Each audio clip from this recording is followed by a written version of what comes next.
नमस्कार, आप सभी का स्वागत डीडी न्यूज पर। आपके साथ मैं हूं मुकुल शर्मा। इस वक्त की बड़ी और अहम खबरें करेंगे आपके साथ साझा, लेकिन सबसे पहले नजर डालते हैं हेडलाइंस पर। देश में आज ईद उल फितर की इबादत, राष्ट्रपति, उपराष्ट्रपति और प्रधानमंत्री ने दी मुबारकबाद। पीएम ने कहा समाज में सद्भाव और दयालुता की भावना को बढ़ाएं।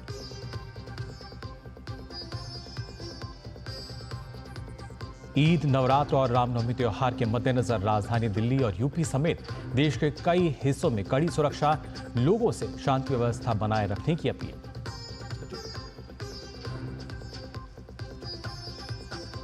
केंद्रीय गृह मंत्री अमित शाह आज हरियाणा दौरे पर, कई विकास कार्यों की करेंगे शुरुआत। महाराजा अग्रसेन की विशाल प्रतिमा का करेंगे लोकार्पण।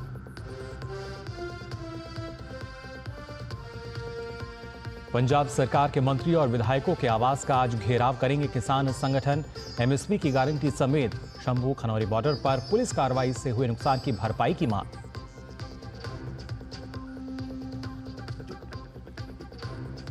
और ट्रंप की ईरान को चेतावनी, अमेरिका के साथ परमाणु समझौता नहीं करने पर बमबारी की दी धमकी। ट्रंप ने कहा ऐसी बमबारी होगी जो पहले कभी नहीं देखी।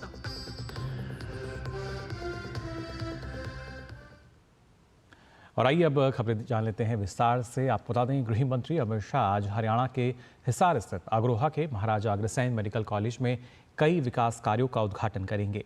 गृह मंत्री सुबह करीब अब से कुछ देर बाद मेडिकल कॉलेज में पीजी हॉस्टल का शिलान्यास करेंगे। साथ ही अमित शाह मेडिकल कॉलेज परिसर में 32 बेड के अत्याधुनिक सुविधाओं वाले आईसीयू का उद्घाटन करेंगे। इसके साथ ही 20 फीट ऊंची महाराजा अग्रसेन की 800 किलोग्राम वजनी प्रतिमा का अनावरण भी करेंगे। पीजी स्टूडेंट्स के लिए बनने वाले 60 कमरों के छात्रावास भवन की गृह मंत्री आधारशिला भी रखेंगे। कार्यक्रम का आयोजन ओपी जिंदल ऑडिटोरियम में होगा। आपको बता दें, मेडिकल कॉलेज में पहले 8 बेड का आईसीयू था, अब इसे बढ़ाकर 32 बेड का कर दिया गया है। नए आईसीयू भवन में अत्याधुनिक सेवाएं भी मिलेंगी।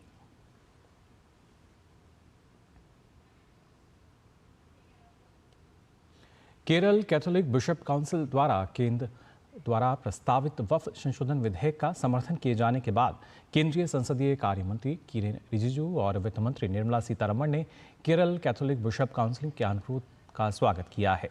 दरअसल काउंसिल ने एक लेटर जारी करके वक्फ संशोधन विधेयक 2024 को समर्थन देते हुए केरल के सांसदों से आग्रह किया कि जब विधेयक चर्चा के लिए पेश किया जाए तो वो इसके पक्ष में मतदान करें।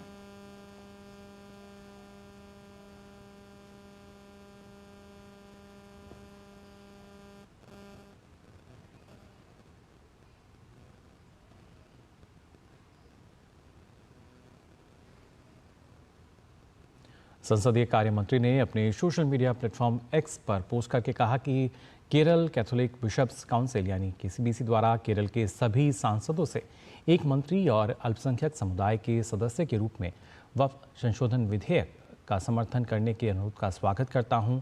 राजनीति में शामिल लोगों का यह कर्तव्य है कि वे हमारे लोगों की समस्याओं और चुनौतियों का ध्यान रखें और उनका समाधान करें। केंद्रीय मंत्री ने तर्क दिया कि केरल के मुनम्बम में सैकड़ों परिवार पीड़ित हैं और अपनी संपत्तियों और घरों की सुरक्षा के लिए समाधान की तलाश कर रहे हैं। केंद्रीय मंत्री ने कहा कि यह अधिनियम किसी समुदाय के खिलाफ नहीं है, यह कुछ लोगों के दिमाग में जहर घोलने के लिए फैलाया जा रहा दुष्प्रचार है। प्रधानमंत्री नरेंद्र मोदी और हमारी सरकार हर भारतीय नागरिक के अधिकारों की रक्षा करने का प्रयास करती है और ऐसा करना जारी रखेगी। उन्होंने उम्मीद जताई कि केरल के सभी सांसद सभी लोगों के हित में इस विधेयक का समर्थन करेंगे और तुच्छ तुष्टीकरण की राजनीति के लिए लोगों के हितों की बलि नहीं चढ़ाएंगे।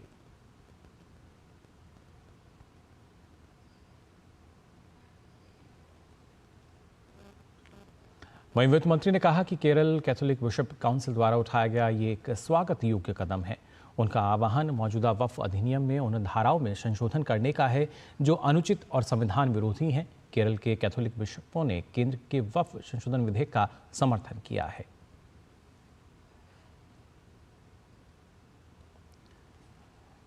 और आइए अब आगे बढ़ते हैं। आज के दिन की अगर बात की जाए जो कि बेहद खास है, हर तरफ आज त्योहार की जो रौनक है वो नज़र आ रही है। एक तरफ ईद की इबादत हो रही है तो दूसरी तरफ नवरात्र पर माँ शक्ति की आराधना हो रही है। एक तरफ ईद की मिठास है तो दूसरी तरफ दुर्गा माँ के जयकारे लग रहे हैं। ईद पर लोग शांति और सुख समृद्धि के लिए भी दुआएं मांगते हैं।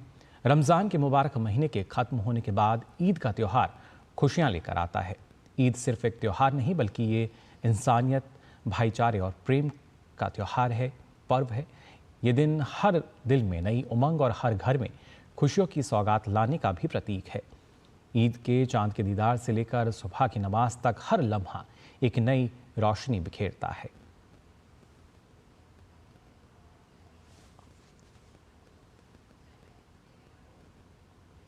और ईद की जब हम बात करें तो आपको बता दें ये ईद मीठी ईद है। आज मुसलमान भाई बहनों के घर सेवैयाँ बनती हैं। आज घरों में दस्तरखान सज रहे हैं और ख़ास तौर से अगर देखा जाए तो आप देख पा रहे होंगे 6 अलग अलग जगहों की तस्वीरें। दिल्ली, जम्मू कश्मीर, केरल, महाराष्ट्र, मध्य प्रदेश, राजस्थान, जहां पर इस त्यौहार को, वो त्यौहार जो कि आपसी भाईचारे का पैगाम देता है, संदेश देता है, उसको किस तरीके से मनाया जा रहा है। और आज जो ख़ास तौर से नमाज अता की गई, ये वो तस्वीरें कैसे अलग अलग जगहों पर ये जो पर्व है इसका ज़ाहिर तौर पर एक रौनक जो है वो देखने को मिली। दिल्ली, जम्मू कश्मीर, केरल, महाराष्ट्र, मध्य प्रदेश और राजस्थान, जहाँ पे हर जगह अगर बात की जाए तो इस त्यौहार यानी ईद की रौनक देखने को मिल रही है। ख़ास तौर से त्यौहार जो है रमज़ान के पूरे महीने रोज़ा रखने के बाद मनाया जाता है। और यहाँ ना सिर्फ संयम, इबादत और आत्मशुद्धि का ये महीना होता है। इस्लामिक कैलेंडर के अनुसार रमज़ान के बाद शव्वल की पहली तारीख को ईद उल फितर मनाई जाती है और इस विशेष त्यौहार की शुरुआत सुबह की नमाज से ही की जाती है, जिसमें हज़ारों लोग एक साथ अल्लाह से दुआ मांगते हैं। देश भर में किस तरीके से जो ईद का पर्व है वो मनाया जा रहा है, आप देख सकते हैं। हर जगह ईद की जो रौनक है वो नज़र आ रही है। बात जम्मू कश्मीर की करें या मध्य प्रदेश की जाए, केरल की करें या राजस्थान की, हर जगह आप देख सकते हैं कैसे देश में ईद पर इबादत की गई, नमाज अदा की गई और उसके बाद भाईचारे का पैगाम देता हुआ ये पर्व और इसकी रौनक आज देश में देखने को मिल रही है।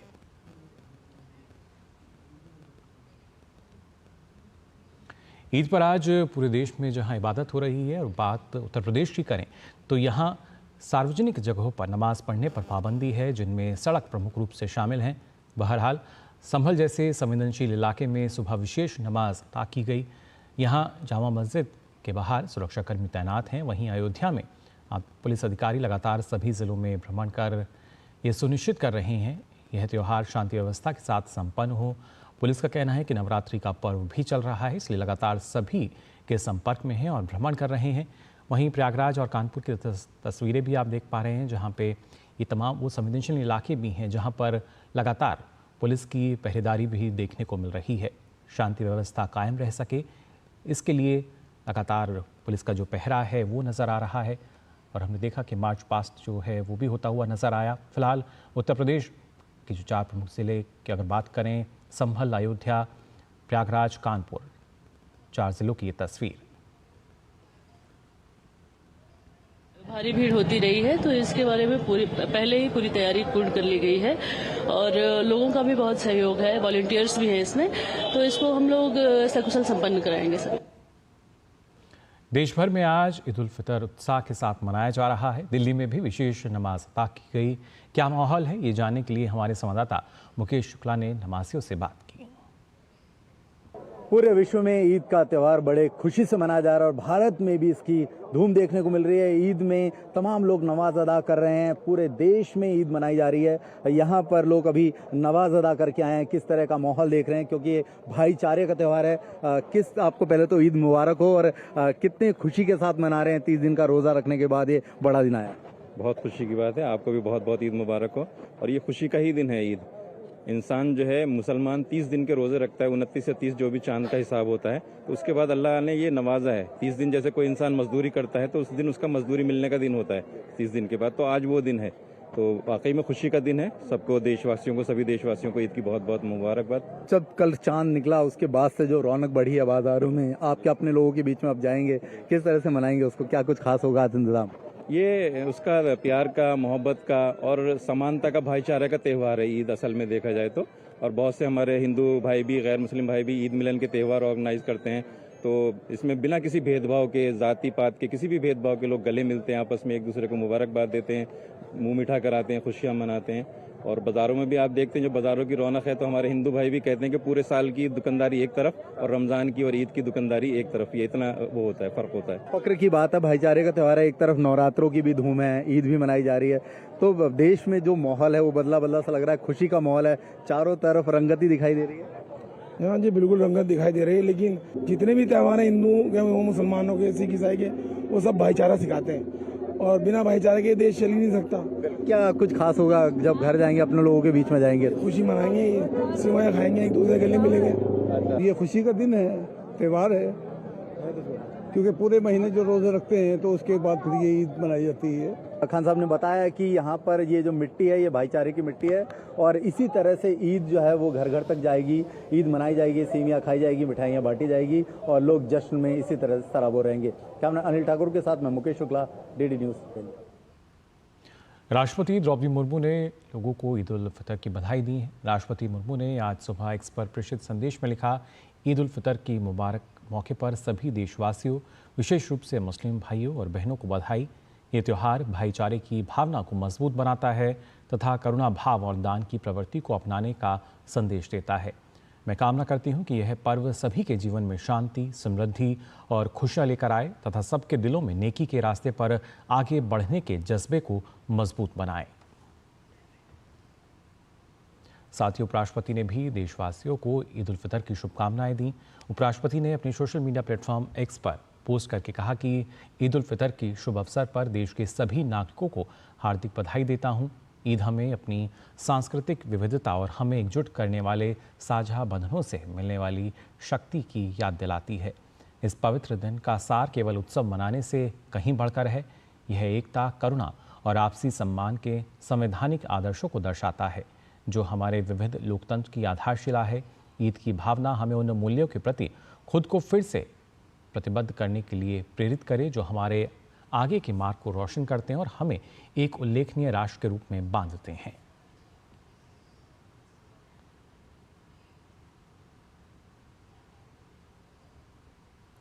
प्रधानमंत्री ने भी देशवासियों को ईद उल फितर की बधाई दी। अपने सोशल मीडिया प्लेटफॉर्म एक्स पर पोस्ट करके प्रधानमंत्री ने लिखा कि यह त्यौहार हमारे समाज में आशा, सद्भाव और दयालुता की भावना को बढ़ाए। आपके सभी प्रयासों में खुशी और सफलता मिले। ईद मुबारक।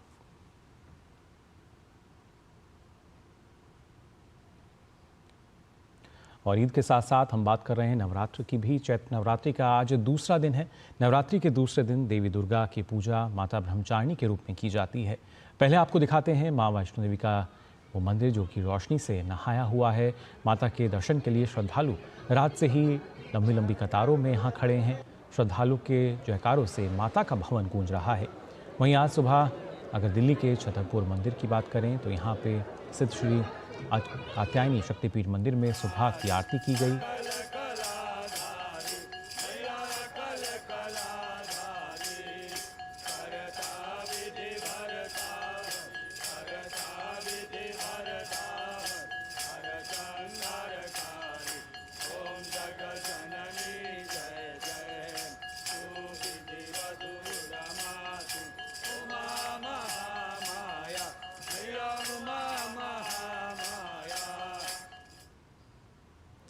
और मां ब्रह्मचारिणी के स्वरूप की जब हम बात करते हैं तो मां ब्रह्मचारिणी ने भगवान शिव को पति रूप में पाने के लिए कठोर तप किए। और आइए अब आपको बताते हैं नवरात्र के दूसरे दिन मां ब्रह्मचारिणी के स्वरूप के और महत्व के बारे में।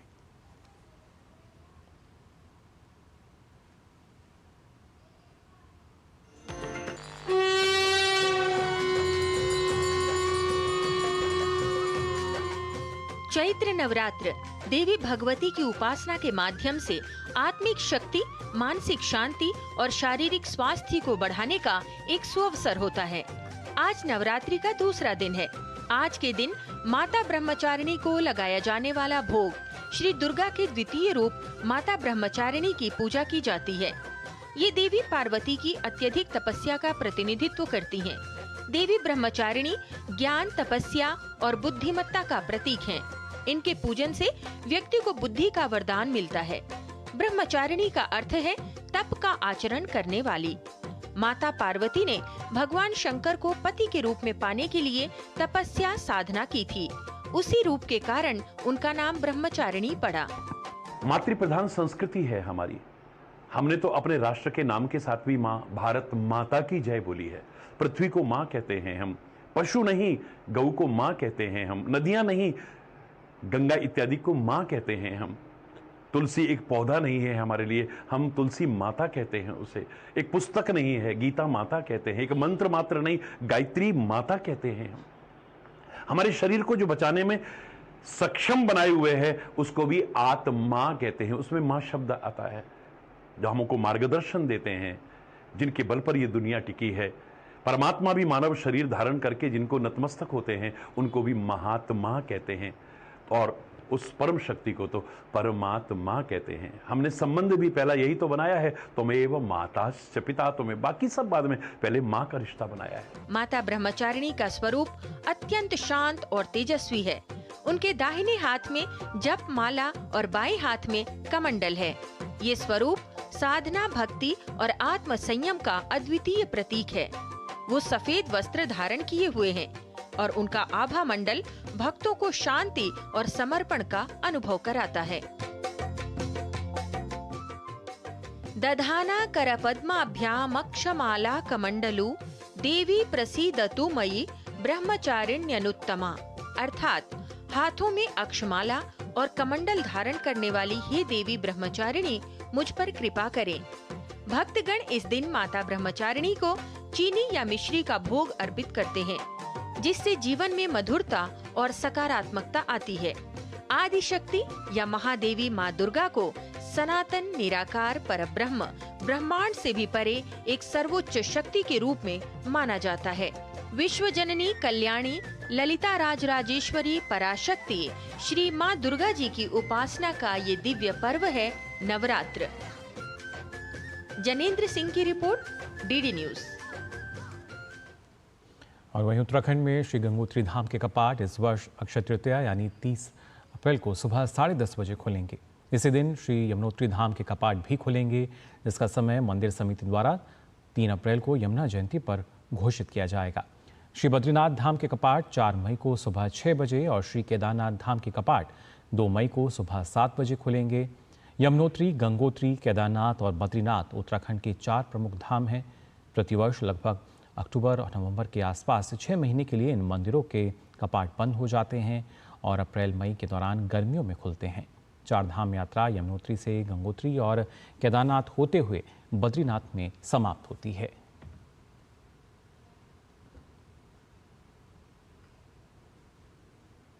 और आपको बताएं, राजस्थान दिवस का जश्न गुजरात में मनाया गया। जी हां, सूरत में एक साथ घूमर नृत्य कर 11,000 महिलाओं ने गिनीज वर्ल्ड रिकॉर्ड बनाया।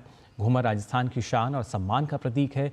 घूमर की धुन सुनते ही पैर खुद ब खुद थिरकने लगते हैं। आयोजकों की माने तो जयपुर में करीब 5,100 महिलाओं ने एक साथ घूमर नृत्य कर विश्व रिकॉर्ड बनाया है, जिसे सूरत में एक साथ 11,000 महिलाओं ने घूमर कर तोड़ दिया है।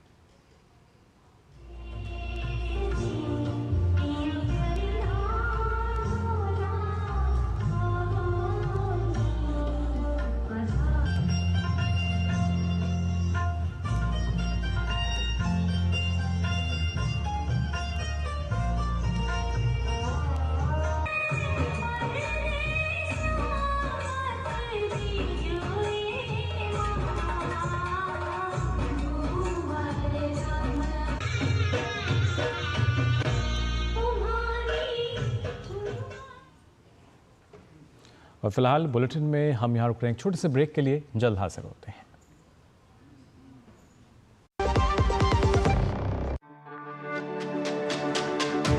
मेरी पसंद, मेरी पसंद, मेरी पसंद, मेरी पसंद, हमारी पसंद, हम सबकी पसंद। मजबूत देश का मजबूत सरिया हो गया स्टील। जो लक्ष्य चुना था समझ आने लगा है। GLA यूनिवर्सिटी, उच्च लक्ष्य की निश्चित प्राप्ति। ब्रेक के बाद आप सभी का एक बार फिर स्वागत। आप देख रहे हैं DD न्यूज़। खबरों में आइए आगे बढ़ते हैं। राष्ट्रपति द्रौपदी मुर्मू आज से 2 दिन की महाराष्ट्र की यात्रा पर रहेंगी। वे आज शाम मुंबई पहुंचेंगी। राष्ट्रपति मुर्मू मंगलवार को मुंबई में भारतीय रिजर्व बैंक की 90वीं वर्षगांठ के समापन समारोह में शामिल होंगी।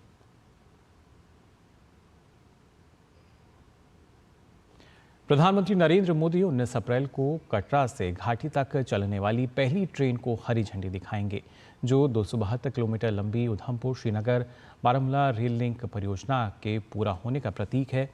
जम्मू कटरा श्रीनगर वंदे भारत एक्सप्रेस शुरू में कटरा से चलेगी, क्योंकि जम्मू रेलवे स्टेशन का नवीनीकरण किया जा रहा है। इससे कश्मीर तक रेल संपर्क का 70 साल पुराना सपना पूरा होगा। यह ट्रेन रियासी जिले के कटरा कस्बे से चलेगी और पीर पंजाल पर्वत श्रृंखला को पार करते हुए श्रीनगर पहुंचेगी और फिर उत्तरी कश्मीर के बारामूला में अपने अंतिम गंतव्य तक पहुंचेगी। अधिकारियों के अनुसार रेल लिंक परियोजना पिछले महीने पूरी हो गई थी। कटरा बारामूला मार्ग पर ट्रेन का ट्रायल रन सफलतापूर्वक किया जा चुका है। साथ ही उन्होंने कहा कि रेलवे सुरक्षा आयुक्त ने जनवरी में कटरा और कश्मीर के बीच ट्रेन सेवा को मंजूरी दी थी। साथ ही वंदे भारत एक्सप्रेस से जम्मू और श्रीनगर के बीच यात्रा के समय में काफ़ी कमी आने की उम्मीद है, जिससे इस क्षेत्र के लिए एक आधुनिक और कुशल रेल सेवा उपलब्ध होगी। रविवार को जम्मू में पत्रकारों से बात करते हुए केंद्रीय मंत्री जितेंद्र सिंह ने प्रधानमंत्री द्वारा ट्रेन के उद्घाटन करने को लेकर जानकारी दी। ट्रेन के उद्घाटन से कश्मीर तक सीधी रेल कनेक्टिविटी की लंबे समय से चली आ रही मांग पूरी होगी। 19 अप्रैल को प्रधानमंत्री जी यहाँ पधारेंगे। उधमपुर में ही उनकी लैंडिंग होगी। उसके उपरांत वो जो दुनिया का सबसे ऊंचा पुल निर्माणित हुआ है रेल का, वहाँ पर जाएंगे, उसका भी मुआयना करेंगे, वहाँ पर भी उसका लोकार्पण होगा और फिर वो कटरा पहुँच करके वंदे भारत, और ये आपके माध्यम से ये भी सूचना चली जाए कि कहीं कहीं ये कहा जा रहा है और ये मांग भी आ रही है कि वंदे भारत श्रीनगर के लिए कटरा से क्यों जा रही है, लेकिन दर हकीकत सच्चाई ये है कि ये जम्मू श्रीनगर वंदे भारत है। फिलहाल कुछ महीनों के लिए इसे कटरा से इसलिए रवाना किया जा रहा है कि जम्मू का रेलवे स्टेशन अंडर रेनोवेशन है। वहीं पंजाब और हरियाणा के शंभू और खनौरी बॉर्डर पर 13 महीने से आंदोलन चला रहे किसान मजदूर मोर्चा यानी KMM और संयुक्त किसान मोर्चा, जो कि गैर राजनीतिक हैं, आज CM भगवंत मान समेत कई कैबिनेट मंत्री और विधायकों के घरों का घेराव करेंगे। किसानों द्वारा जहां जहां प्रदर्शन किया जाएगा वह स्थान भी तय कर लिया गया है। 17 जिलों में धरना प्रदर्शन का कार्यक्रम है। किसानों का कहना है कि प्रदर्शन की जगह बढ़ भी सकती है। ऐसे में पुलिस के लिए किसानों को रोकना चुनौती होगी। जानकारी के अनुसार अमृतसर जिले में 2 जगहों पर किसान प्रदर्शन करेंगे। दरअसल पंजाब की आप सरकार ने जिस तरह 19 मार्च को बलपूर्वक शंभू और खनौरी बॉर्डर से किसानों और उनके तंबुओं को जबरन हटाया था, उसके बाद से किसान और भी आंदोलित हैं। किसान अपने आंदोलन को पूरी तरह से खत्म करने को लेकर पंजाब सरकार के खिलाफ आक्रोशित हैं। किसानों का आरोप है कि पंजाब सरकार ने उनके साथ ज़बरदस्ती की। 19 मार्च को 7वें दौर की बातचीत के बाद पंजाब पुलिस ने किसान नेता जगजीत सिंह डल्लेवाल, सरवण सिंह पंधेर समेत अन्य किसान नेताओं को अलग अलग जगहों से हिरासत में लिया। इसके बाद दोनों बॉर्डर खाली करवा दिए गए। और ऐसे में अगर बात की जाए इन तमाम किसान संगठनों की जो कि लगातार मांग कर रहे हैं, वो मांगें कौन कौन सी हैं ये आपको बता दें। इन मांगों में खासतौर से अगर बात की जाए तो MSP पर गारंटी कानून सहित अन्य मांगों को जल्द उनका समाधान किया जाए। आपको बता दें 19 मार्च को शंभू और खनौरी बॉर्डर पर पुलिस कार्रवाई में हुए नुकसान की भरपाई की मांग भी कर रहे हैं किसान संगठन। साथ ही पुलिस द्वारा किसान मोर्चे पर किए गए लाठीचार्ज और हिंसा में घायल किसानों की भरपाई की बात भी कही जा रही है।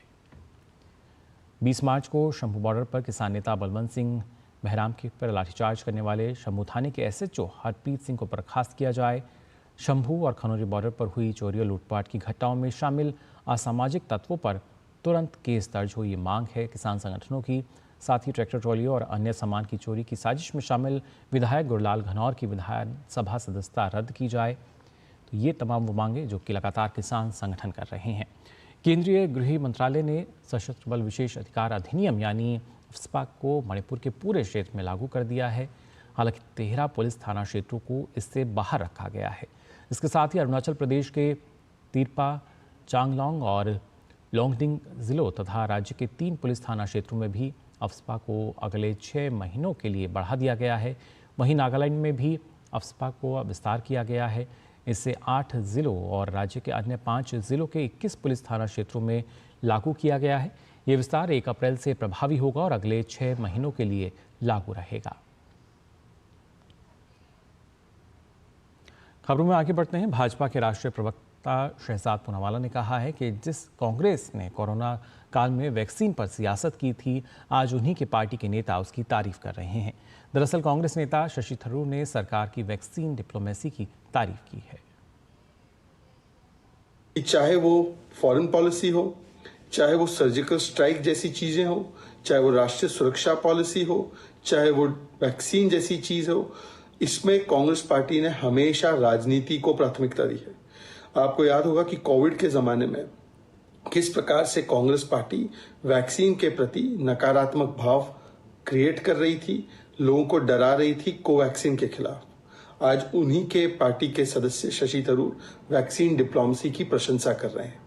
उम्मीद है कि कांग्रेस पार्टी असहिष्णु होते हुए डॉक्टर थरूर पर कार्रवाई नहीं करेगी, परंतु राहुल गांधी तो अब उस स्थिति में आ चुके हैं कि मोदी से लड़ते लड़ते वो इंडियन स्टेट के खिलाफ भी लड़ना चाहते हैं। और बात करते हैं म्यांमार की। दरअसल शुक्रवार को 7.7 की तीव्रता के आए भयावह भूकंप में मरने वालों की संख्या बढ़कर करीब 1700 हो गई है। अब तक करीब 3400 से ज़्यादा घायल हुए हैं। इसके अलावा 300 से ज़्यादा लोग लापता बताए जा रहे हैं। प्राकृतिक आपदा के चलते जनजीवन बुरी तरह अस्त व्यस्त हो गया है। इस बीच म्यांमार के कई शहरों में शनिवार को भी भूकंप के झटके महसूस किए गए। हालांकि लगातार म्यांमार में बचाव अभियान जारी है। भूकंप के कारण क्षतिग्रस्त हुई कई इमारतों के मलबे से और शव निकाले जा रहे हैं, जिससे मृतकों की संख्या और बढ़ने की आशंका है। अमेरिकी चैनल CNN ने अमेरिकी भूवैज्ञानिक सर्वेक्षण यानी USGS के हवाले से म्यांमार में भूकंप में मरने वालों की संख्या 10,000 से अधिक बढ़ने की आशंका जताई है। भूकंप का केंद्र म्यांमार के मध्य सांगिंग क्षेत्र में स्थित था, जो कि ऐतिहासिक शहर मांटले के पास है। इस इलाके में 15 लाख से अधिक परिवार रहते हैं। यह क्षेत्र गंभीर रूप से प्रभावित हुआ है, जिसमें कई इमारतें, पुल और मंदिर नष्ट हो गए हैं या क्षतिग्रस्त हो गए हैं। बचाव दल प्रभावित लोगों तक पहुंचने के लिए समय की कमी से जूझ रहा है, खासकर उन इलाकों में जहां इरावती नदी पर एक प्रमुख पुल के ढहने से संपर्क टूट गया। विशेषज्ञों को डर है कि मृतकों की सही संख्या सामने आने में कई सप्ताह लग सकते हैं।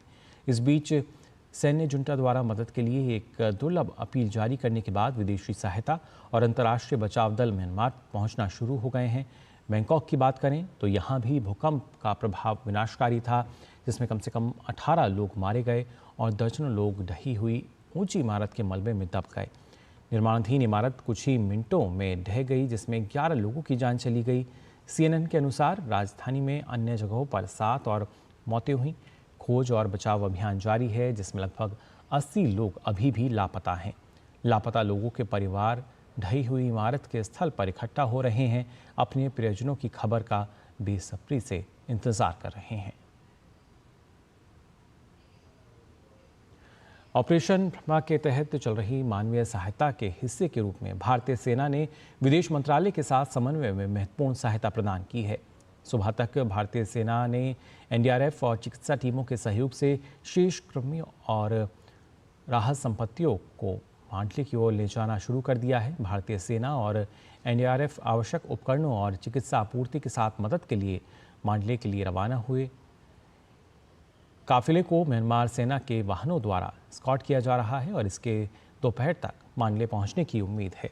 इससे पहले कल NDRF सदस्यों, DCM और DA के साथ 10 भारतीय सेना फील्ड अस्पताल के कर्मचारी MAF विमान के जरिए मांडले पहुंचे और मांडले डिवीज़न के मुख्यमंत्री और मानवीय कार्य के प्रमुख समन्वयक लेफ्टिनेंट जनरल म्यो मोम आंग सहित म्यांमार के अधिकारियों के साथ विस्तृत समन्वय किया। भारतीय सेना के फील्ड अस्पताल को पुराने मांडले एयरफील्ड में जगह आवंटित की गई है, जहां 200 बिस्तरों वाला एक गैर संचालन अस्पताल बुनियादी ढांचा मौजूद है। प्रभावित नागरिकों को चिकित्सा देखभाल प्रदान करने के लिए सुविधा को चालू करने की तैयारी चल रही है।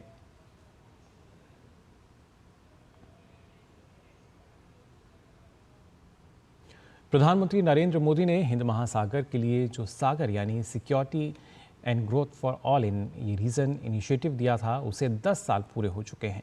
अब इसे बढ़ाकर महासागर विजन कर दिया गया है, जिसके तहत हमारी नेवी हिंद महासागर क्षेत्र के 9 देशों की नौसेनाओं के अफसरों और नाविकों को ट्रेनिंग दे रही है।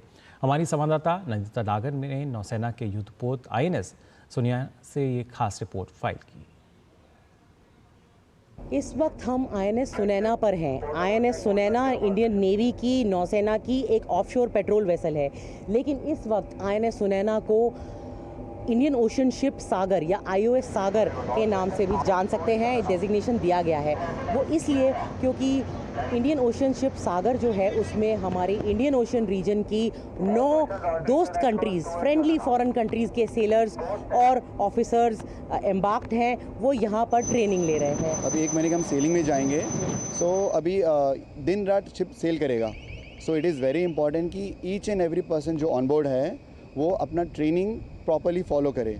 कई पोर्ट कॉल्स होंगे आपके? करेक्ट। टोटल हम 5 कंट्रीज़ में जा रहे हैं। हमको इंश्योर करना है कि जो हमारा रास्ता हम जहाँ जा रहे हैं वहाँ की हम पेट्रोलिंग कर रहे हैं। So that is you can say the concept of joint EEZ surveillance. INS Sunaina जो है वो इस वक्त कोची हार्बर से कास्ट ऑफ हुई है, यानी कि ये हार्बर छोड़ रही है, बंदरगाह को छोड़ रही है टग बोट्स की मदद से। इसमें सारा रोप वर्क और जो नेविगेशन कर रहे हैं वो भारतीय नौसेना के ऑफिसर और सेलर्स तो कर ही रहे हैं। साथ में 9 फ्रेंडली फॉरेन कंट्रीज़ जैसे कि Mauritius, Seychelles, Maldives, Comoros, Sri Lanka, Madagascar, Kenya, Tanzania, ये भी इस वॉरशिप पर मौजूद हैं और ट्रेनिंग ले रहे हैं। अपने 2 हफ्ते का कैप्सूल जो कोची में हुआ था, सदर्न नेवल कमांड जो इसको ट्रेनिंग कमांड के नाम से जाना जाता है, उसके बाद ये खुद उस जो उन्होंने वहाँ पर ट्रेनिंग पाई है उसको कैसे प्रैक्टिकली यहाँ पे सीमैनशिप यानी कि रोप वर्क आदि करना, शिप का नेविगेशन करना और जो डिसिप्लिन्स है शिप के, उसके अंदर ये सारे के सारे वो हाथों से आजमा रहे हैं। जो IOS सागर का जो कार्यक्रम है, हमारे जो माननीय प्रधानमंत्री का महासागर विजन है उससे एकदम अलाइंड है। और इंडियन नेवी का जो पार्टनरशिप है इंडियन ओशन रीजन में जितने दूसरे कंट्रीज़ हैं उस पे हमने we give adequate importance to it. इस ट्रेनिंग के साथ साथ ये इंडियन ओशन शिप सागर जो है साउथ वेस्टर्न इंडियन ओशन में भी डिप्लॉय रहेगी करीब 1 महीने के लिए। तो जो प्रैक्टिकल ट्रेनिंग को आजमाने का और दिखाने का मौका इन ऑफिसर्स और सेलर्स को मिल रहा है। साथ में ये जो महासागर इनिशिएटिव है वो भारतीय नौसेना के जो कड़े मजबूत संबंध हैं इंडियन ओशन रीजन की इन 9 कंट्रीज़ के साथ, उनको और भी गहरा बना रही है और भारतीय नौसेना को इंडियन ओशन रीजन में प्रेफर्ड सिक्योरिटी पार्टनर के रूप में स्थापित कर रही है। कैमरा पर्सन मोहित उइके के साथ अरेबियन सी से इंडियन ओशन शिप सागर से मैं नंदिता डागर, DD न्यूज़ के लिए। तो देखिए आपने ये खास रिपोर्ट। फिलहाल वक्त हो चला एक छोटे से ब्रेक का, जल्द हाजिर होते हैं।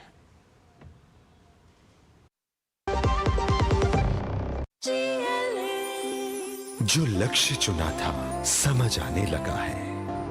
GLA यूनिवर्सिटी, उच्च लक्ष्य की निश्चित प्राप्ति। जब धरती चीर कर निकलता है लोहे का पत्थर और मिलता है मोंगिया के जोश से, फिर तपता है, पिघलता है और बनता है फौलाद। अब होता है सरिया सारी खूबियों के साथ। मोंगिया स्टील, मजबूत देश का मजबूत सरिया। ब्रेक के बाद आप सभी का एक बार फिर स्वागत। DD न्यूज़ पर आइए खबरों में आगे बढ़ते हैं। बात करते हैं छत्तीसगढ़ के, जहां नक्सल प्रभावित इलाके बीजापुर में रविवार को 50 नक्सलियों ने एक साथ सरेंडर किया।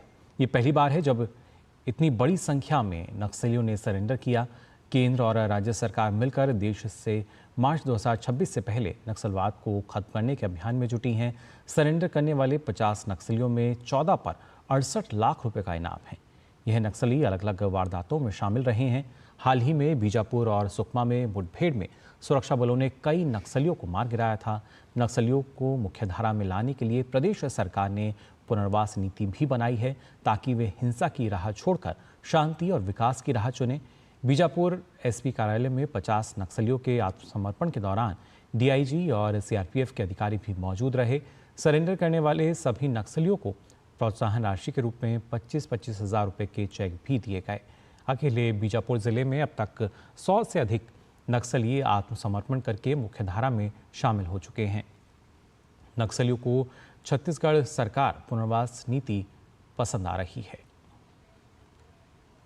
50 माओवादी आत्मसमर्पण कर रहे हैं, जिसमें मुख्यतः पीएलजे बटालियन नंबर 1 से 1 सदस्य, कंपनी नंबर 2 से 4 सदस्य, इसी प्रकार कंपनी नंबर 7 का 1 सदस्य है और कुतुल एरिया कमेटी, इसके अलावा नेशनल पार्क का जो प्लाटून नंबर 2 है उसके 1 और 2 सदस्य शामिल हैं।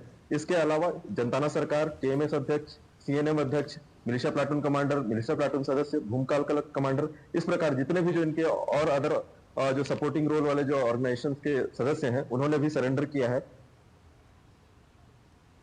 और आइए नजर डालते हैं अंतर्राष्ट्रीय खबरों पर भी। अमेरिकी राष्ट्रपति डोनाल्ड ट्रंप ने कहा है कि अगर ईरान परमाणु कार्यक्रम पर समझौता नहीं करता तो उसे बमबारी और अतिरिक्त शुल्क झेलना होगा। ट्रंप ने कहा कि अमेरिका और ईरान के अधिकारी समझौते को लेकर बातचीत कर रहे हैं। ट्रंप ने अपने पहले कार्यकाल में ईरान और अन्य प्रमुख देशों के बीच वर्ष 2015 में हुए समझौते से अमेरिका को अलग कर लिया था। इस समझौते में प्रतिबंधों में राहत देते हुए ईरान के विवादास्पद परमाणु कार्यक्रम पर सख्त पाबंदियां लगाई गई थीं। ट्रंप ने व्यापक अमेरिकी प्रतिबंधों को फिर से लागू कर दिया है।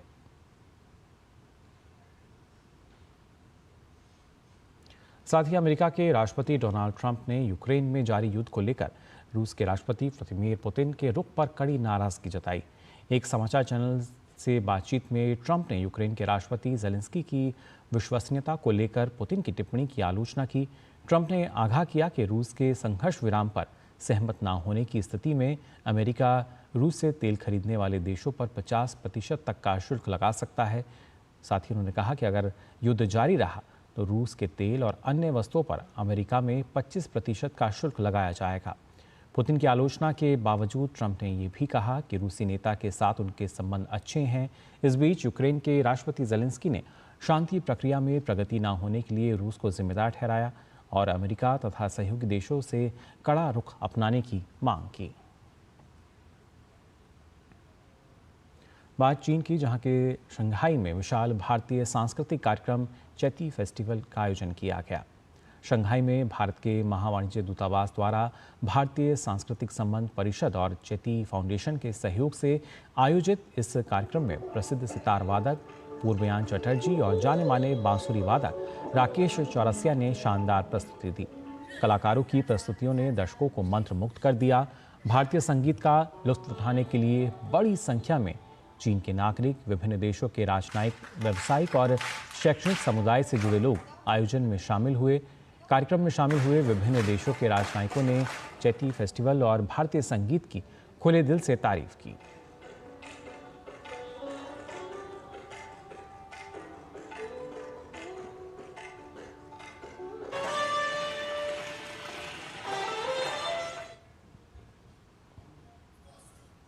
India is a fascinating and diverse place. I spent the first 2 years of my diplomatic career in India, and I learned so much, and I'm thrilled to be here to celebrate Indian music. India means a lot to me, to myself and to my country. It is a close friend, it is a partner, it shares similar views on many issues, and most of all, we are friends, and we tend to keep it that way. Amazing food, amazing culture, amazing people, diversity. I'm particularly happy to be the guest of the Consulate General of India here in China, because India and China are two oldest civilizations in the world, and the relationship between India and China is crucial for the world. Of culture and excitement, so we love.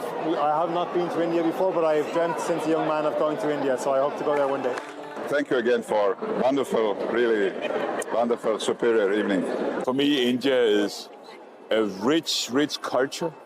It's music, it's dancing, it's natural beauty. India and Nigeria, they have very close cooperation. Love their food, and now, of course, we love the music. So I'm really happy to be here, enjoying a piece of India in Shanghai. Thank you so much for the invitation, the Chaiti Arts Festival. This is amazing. I always talk about India like the reference for Chile and for the world, for the very inclusive, diverse and rich country.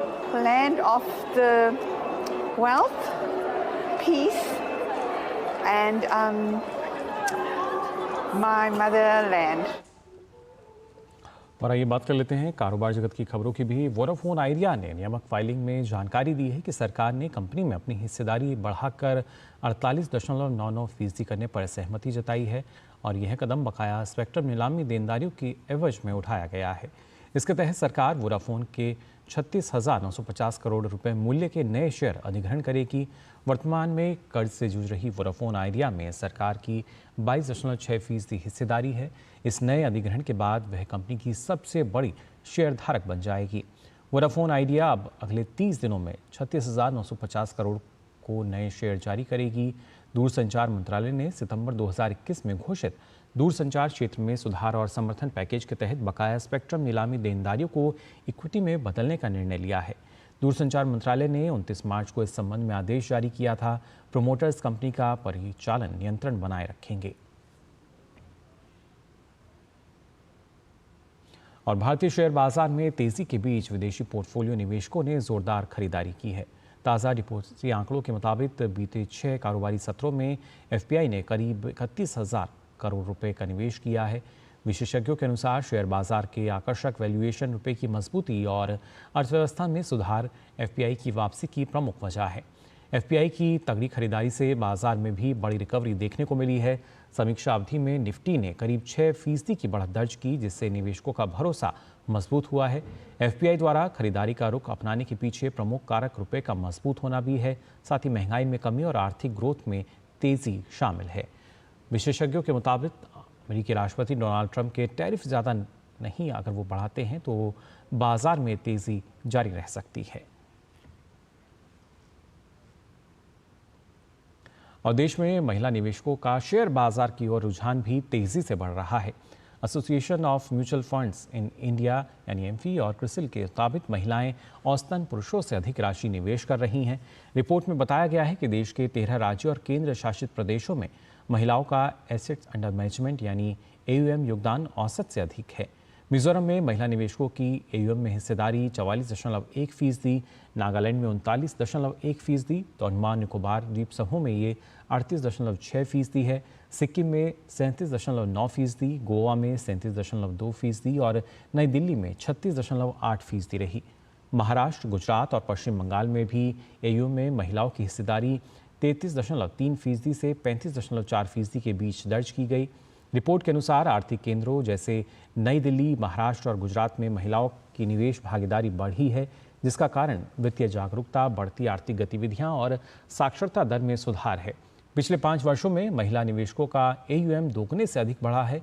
मार्च 2019 में ये 4.59 लाख करोड़ रुपए था, जो 2024 में बढ़कर 11.25 लाख करोड़ रुपए हो गया। इसके अलावा मेट्रो शहरों के बाद आने वाले B30 शहरों में भी महिला निवेशकों की भागीदारी में वृद्धि हुई है। 2019 में भी B30 शहरों में महिलाओं की एयूएम हिस्सेदारी 20.1% थी, जो 2024 में बढ़कर 25.2% हो गई।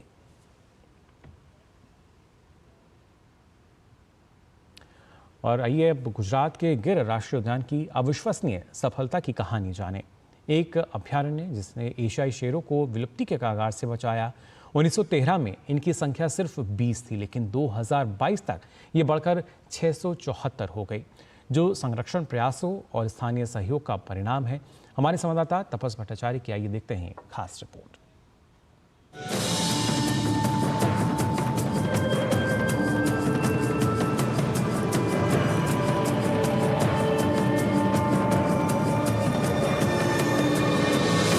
स्वागत है गिर राष्ट्रीय उद्यान में, जो दुनिया का एकमात्र स्थान है जहां एशियाई शेर प्राकृतिक रूप से पाए जाते हैं।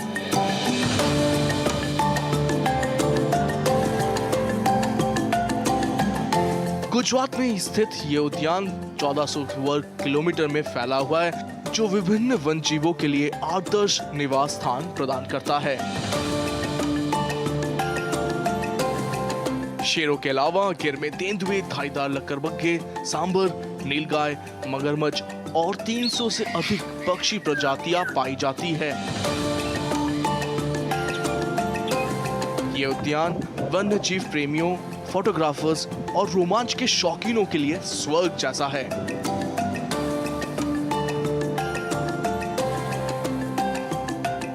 गिर में संरक्षण प्रयासों की सफलता प्रेरणादायक है। संगठित प्रयासों की बदौलत एशियाई शेरों की संख्या में लगातार वृद्धि हो रही है, जिससे ये वन्य जीव सुरक्षा का एक अद्भुत उदाहरण बन गया है। यहाँ गाइडेड जीप सफारी का अनुभव लेते हुए प्रकृति की रोमांचक झलक पाई जा सकती है। चाहे शेर की दहाड़ हो या हिरन की छलांग या दुर्लभ पक्षियों की मधुर आवाज, गिर राष्ट्रीय उद्यान एक अविस्मरणीय अनुभव प्रदान करता है। आइए भारत के गौरव गिर की प्राकृतिक सुंदरता का आनंद लें। तापस भट्टाचार्य की रिपोर्ट, टीडी न्यूज। और आपको बता दें, पुलिस परिवार कल्याण सोसाइटी मिशन ओलंपिक के बैनर तले आयोजित वार्षिक खेल प्रतियोगिता 2025 का समापन किंग्सवे कैंप के न्यू पुलिस लाइंस खेल मैदान में भव्य समापन समारोह के साथ हुआ। दिल्ली में आयोजित कार्यक्रम में दिल्ली पुलिस आयुक्त संजय अरोड़ा मुख्य अतिथि के रूप में शामिल हुए, जबकि ओलंपिक रजत पदक विजेता और अंतर्राष्ट्रीय पहलवान रवि कुमार दहिया और अर्जुन पुरस्कार विजेता सरिता मोर विशेष अतिथि के रूप में मौजूद रहे। समारोह में PFWS की अध्यक्ष रितु अरोड़ा और ONGC और इंडियन ऑयल कॉरपोरेशन के अधिकारी भी शामिल हुए। प्रतियोगिता में एथलेटिक्स, बैडमिंटन, शूटिंग, कुश्ती, बास्केटबॉल, फुटबॉल, क्रिकेट और कबड्डी सहित विविध खेल स्पर्धाएं शामिल थीं। इस प्रतियोगिता में कुल 138 पदक प्रदान किए गए, जिसमें PFWS के एथलीटों ने 47 पदक हासिल किए, जिनमें 17 स्वर्ण पदक, 14 रजत पदक और 16 कांस्य पदक के साथ साथ कई टीम ट्रॉफी भी शामिल हैं। PFWS की अध्यक्ष रितु अरोड़ा ने प्रतिभागियों की उपलब्धियों पर गर्व व्यक्त किया और युवा प्रतिभाओं को बढ़ावा देने में उनके समर्थन के लिए ONGC और IOC का आभार व्यक्त किया। इसके साथ साथ रवि दहिया और खिलाड़ी मोर ने अपने अनुभव साझा किए और युवा एथलीट्स को प्रेरित किया, खेलों में अनुशासन और समर्पण के महत्व पर जोर दिया। मैं इस आयोजन को सफल बनाने वाले सभी प्रतिभागियों, PFWS की पूरी टीम, वेलफेयर यूनिट्स के सारे ऑफिसर्स और कर्मी, आर्म पुलिस के सारे ऑफिसर्स और कर्मी, आप सबको हार्दिक बधाई देता हूं और बहुत बहुत शुभकामनाएं देता हूं कि आने वाले समय में आपके जितने आयोजन हो, इवेंट्स हो, सब बहुत अच्छे और सफल हों। PFWS जो है, हमारे जो वार्ड्स हैं, फैमिली मेंबर्स हैं, उनमें जो प्रतिभा हैं, तो उनको हम अभी से ही तराश कर उनको उनकी मंजिल तक पहुंचाना चाहते हैं। जिसमें भी टैलेंट है वो अपनी सही जगह पे पहुंचे, यही हमारी कोशिश है, यही हमारे कोचेज़ हैं, उनकी भी यही कोशिश है। बहुत पहले के मुकाबले आज हम बहुत सारी चीज़ें हैं जो बहुत सारे स्टेडियम जो नए बन रहे हैं, और सरकार का भी काफ़ी ध्यान है कि आप खेलों के और 2036 ओलंपिक का होस्ट कर रहे हैं। तो मैं उम्मीद करता हूं और मैं सबको मैं बोलता भी हूं कि आपको ज़्यादा से ज़्यादा मेहनत करनी चाहिए, क्योंकि सरकार अपनी तरफ से 100% हर चीज़ देने के लिए तैयार है अब। तो इसमें अब खिलाड़ियों को और ज़्यादा जागरूक होने की ज़रूरत है। और आप देखो कि 2036 हम होस्ट करेंगे, तो मैं तो उम्मीद करता हूँ कि हम टॉप 5 में तो कम से कम आए। और बात IPL की, इंडियन प्रीमियर लीग के 12वें मैच में आज मुंबई इंडियंस का सामना defending champion Kolkata night Riders से होगा। मैच मुंबई के होम ग्राउंड वानखेड़े स्टेडियम में शाम 7:30 बजे से खेला जाएगा। मुंबई इंडियंस और कोलकाता नाइट राइडर्स का इस सीज़न का ये तीसरा मैच होगा। मुंबई को अपने दोनों शुरुआती मुकाबलों में हार का सामना करना पड़ा। टीम को पहले मुकाबले में चेन्नई सुपर किंग्स और दूसरे में गुजरात टाइटंस के खिलाफ हार झेलनी पड़ी थी। दूसरी ओर कोलकाता को सीज़न के पहले मैच में रॉयल चैलेंजर्स बेंगलुरु के खिलाफ हार मिली थी। टीम दूसरे मैच में राजस्थान रॉयल्स के खिलाफ मुकाबले से जीत की पटरी पर लौटी। वहीं जमशेदपुर FC ने इंडियन सुपर लीग फुटबॉल के सेमीफाइनल में नॉर्थ ईस्ट यूनाइटेड FC को 2-0 से हरा दिया। अब सेमीफाइनल में उसका सामना लीग शील्ड विजेता मोहन बागान से होगा। 2 चरण का अंतिम 4 मुकाबला 3 और 7 अप्रैल को खेला जाएगा। 2 और 6 अप्रैल को दूसरे सेमीफाइनल में बेंगलुरु FC की टक्कर FC गोवा से होगी। फाइनल 12 अप्रैल को खेला जाएगा, जिसके वेन्यू की घोषणा भी बाकी है। भारतीय पहलवान दीपक पुनिया ने एशियाई चैंपियनशिप में तीसरी बार रजत पदक जीता है, जबकि उदित को लगातार दूसरी बार दूसरे स्थान से संतोष करना पड़ा। पेरिस ओलंपिक के लिए क्वालिफाई करने में नाकाम रहे पुनिया ने बिगजात राखिमोव के खिलाफ 92 किलोग्राम वर्ग के कड़े मुकाबले में जीत के साथ वापसी की। पुनिया को किर्गिस्तान के प्रतिद्वंदी से कड़ी टक्कर मिली, लेकिन वह क्वार्टर फाइनल में 12-7 से जीत दर्ज करने में सफल रहे। दीपक पुनिया ने एशियाई चैंपियनशिप में 4 पदक जीते हैं। वह 2021 में अलमाटी और 2022 में उलान बटोर में फाइनल में हार गए थे, जबकि 2019 और 2020 में कांस्य पदक उन्होंने जीता था। रॉबर्ट लेवेंडोव्स्की ने शानदार प्रदर्शन करते हुए 2 गोल दागे, जिसमें बार्सिलोना ने गिरोना को 4-1 से हरा दिया। इस जीत के साथ ही बार्सिलोना ला लीगा की तालिका में रियल मैड्रिड को हटाकर शीर्ष पर पहुंच गया है और 3 अंकों की बढ़त भी बना ली है। बार्सिलोना इस साल 20 मैचों से अजय है।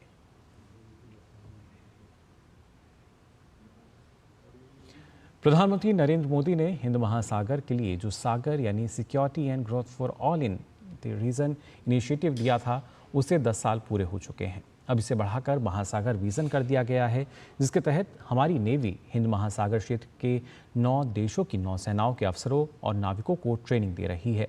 हमारी संवाददाता नंदिता डागर की रिपोर्ट देखिए, जिसे नौसेना के युद्धपोत INS सुनैना से तैयार किया गया है। इस वक्त हम INS सुनैना पर हैं। INS सुनैना इंडियन नेवी की नौसेना की एक ऑफशोर पेट्रोल वेसल है, लेकिन इस वक्त INS सुनैना को इंडियन ओशन शिप सागर या IOS सागर के नाम से भी जान सकते हैं, डेजिग्नेशन दिया गया है। वो इसलिए क्योंकि इंडियन ओशन शिप सागर जो है उसमें हमारे इंडियन ओशन रीजन की 9 दोस्त कंट्रीज़, फ्रेंडली फॉरेन कंट्रीज़ के सेलर्स और ऑफिसर्स एम्बार्क्ड हैं। वो यहाँ पर ट्रेनिंग ले रहे हैं। अभी 1 महीने के हम सेलिंग में जाएंगे। सो अभी दिन रात शिप सेल करेगा। So it is very important कि ईच एंड एवरी पर्सन जो ऑन बोर्ड है वो अपना ट्रेनिंग प्रॉपर्ली फॉलो करे। कई प्रोटोकॉल्स होंगे आपके? करेक्ट। टोटल हम 5 कंट्रीज़ में जा रहे हैं। हमको इंश्योर करना है कि जो हमारा रास्ता हम जहाँ जा रहे हैं वहाँ की हम पेट्रोलिंग कर रहे हैं। So that is you can say the concept of joint EEZ surveillance. INS Sunaina जो है वो इस वक्त कोची हार्बर से कास्ट ऑफ हुई है, यानी कि ये हार्बर छोड़ रही है, बंदरगाह को छोड़ रही है टग बोट्स की मदद से। इसमें सारा रोप वर्क और जो नेविगेशन कर रहे हैं वो भारतीय नौसेना के ऑफिसर और सेलर्स तो कर ही रहे हैं, साथ में 9 फ्रेंडली फॉरेन कंट्रीज़ जैसे कि Mauritius, Seychelles, Maldives, Comoros, Sri Lanka, Madagascar, Kenya, Tanzania, ये भी इस वॉरशिप पर मौजूद हैं और ट्रेनिंग ले रहे हैं। अपने 2 हफ्ते का कैप्सूल जो कोची में हुआ था, सदर्न नेवल कमांड जो इसको ट्रेनिंग कमांड के नाम से जाना जाता है, उसके बाद ये खुद उस जो उन्होंने वहाँ पर ट्रेनिंग पाई है उसको कैसे प्रैक्टिकली यहाँ पे सीमैनशिप यानी कि रोप वर्क आदि करना, शिप का नेविगेशन करना और जो डिसिप्लिन्स है शिप के, उसके अंदर ये सारे के सारे वो हाथों से आजमा रहे हैं। जो IOS सागर का जो कार्यक्रम है, हमारे जो माननीय प्रधानमंत्री का महासागर विजन है उससे एकदम अलाइंड है। और इंडियन नेवी का जो पार्टनरशिप है इंडियन ओशन रीजन में जितने दूसरे कंट्रीज़ हैं उस पे हमने we give adequate importance to it. इस ट्रेनिंग के साथ साथ ये इंडियन ओशन शिप सागर जो है साउथ वेस्टर्न इंडियन ओशन में भी डिप्लॉय रहेगी करीब 1 महीने के लिए। तो जो प्रैक्टिकल ट्रेनिंग को आजमाने का और दिखाने का मौका इन ऑफिसर्स और सेलर्स को मिल रहा है। साथ में ये जो महासागर इनिशिएटिव है वो भारतीय नौसेना के जो कड़े मजबूत संबंध हैं इंडियन ओशन रीजन की इन 9 कंट्रीज़ के साथ, उनको और भी गहरा बना रही है और भारतीय नौसेना को इंडियन ओशन रीजन में प्रेफर्ड सिक्योरिटी पार्टनर के रूप में स्थापित कर रही है। कैमरा पर्सन मोहित उइके के साथ अरेबियन सी से इंडियन ओशन शिप सागर से मैं नंदिता डागर, DD न्यूज़ के लिए। और आपको बता दें लगातार जो खबरें हैं आपके साथ साझा करते रहेंगे, लेकिन फिलहाल के लिए इस बुलेटिन में बस इतना ही। दीजिए अनुमति। नमस्कार।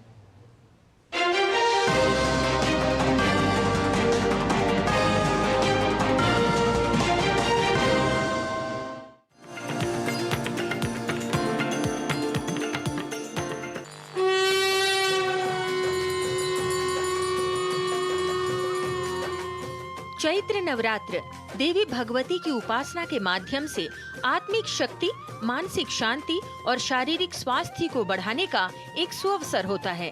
आज नवरात्रि का दूसरा दिन है। आज के दिन माता ब्रह्मचारिणी को लगाया जाने वाला भोग श्री दुर्गा के द्वितीय रूप माता ब्रह्मचारिणी की पूजा की जाती है।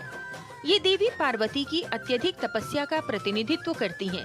देवी ब्रह्मचारिणी ज्ञान, तपस्या और बुद्धिमत्ता का प्रतीक हैं। इनके पूजन से व्यक्ति को बुद्धि का वरदान मिलता है। ब्रह्मचारिणी का अर्थ है तप का आचरण करने वाली। माता पार्वती ने भगवान शंकर को पति के रूप में पाने के लिए तपस्या साधना की थी। उसी रूप के कारण उनका नाम ब्रह्मचारिणी पड़ा। मातृप्रधान संस्कृति है हमारी। हमने तो अपने राष्ट्र के नाम के साथ भी माँ भारत माता की जय बोली है। पृथ्वी को माँ कहते हैं हम, पशु नहीं गऊ को माँ कहते हैं हम, नदियां नहीं गंगा इत्यादि को माँ कहते हैं हम। तुलसी एक पौधा नहीं है हमारे लिए, हम तुलसी माता कहते हैं उसे। एक पुस्तक नहीं है, गीता माता कहते हैं। एक मंत्र मात्र नहीं, गायत्री माता कहते हैं हम। हमारे शरीर को जो बचाने में सक्षम बनाए हुए है उसको भी आत्मा कहते हैं। उसमें माँ शब्द आता है। जो हमको मार्गदर्शन देते हैं, जिनके बल पर ये दुनिया टिकी है। परमात्मा भी मानव शरीर धारण करके जिनको नतमस्तक होते हैं उनको भी महात्मा कहते हैं, और उस परम शक्ति को तो परमात्मा कहते हैं। हमने संबंध भी पहला यही तो बनाया है, त्वमेव माताश्च पिता, तुम्हें बाकी सब बाद में, पहले माँ का रिश्ता बनाया है। माता ब्रह्मचारिणी का स्वरूप अत्यंत शांत और तेजस्वी है। उनके दाहिने हाथ में जप माला और बाएं हाथ में कमंडल है। ये स्वरूप साधना, भक्ति और आत्म संयम का अद्वितीय प्रतीक है। वो सफेद वस्त्र धारण किए हुए हैं और उनका आभा मंडल भक्तों को शांति और समर्पण का अनुभव कराता है। दधाना करपद्माभ्याम अक्षमाला कमंडलू देवी प्रसीदतु मयि ब्रह्मचारिण्यनुत्तमा, अर्थात हाथों में अक्षमाला और कमंडल धारण करने वाली हे देवी ब्रह्मचारिणी मुझ पर कृपा करें। भक्तगण इस दिन माता ब्रह्मचारिणी को चीनी या मिश्री का भोग अर्पित करते हैं, जिससे जीवन में मधुरता और सकारात्मकता आती है। आदि शक्ति या महादेवी माँ दुर्गा को सनातन निराकार परब्रह्म, ब्रह्मांड से भी परे एक सर्वोच्च शक्ति के रूप में माना जाता है। विश्व जननी कल्याणी ललिता राजराजेश्वरी पराशक्ति श्री माँ दुर्गा जी की उपासना का ये दिव्य पर्व है नवरात्र। जनेंद्र सिंह की रिपोर्ट, डीडी न्यूज।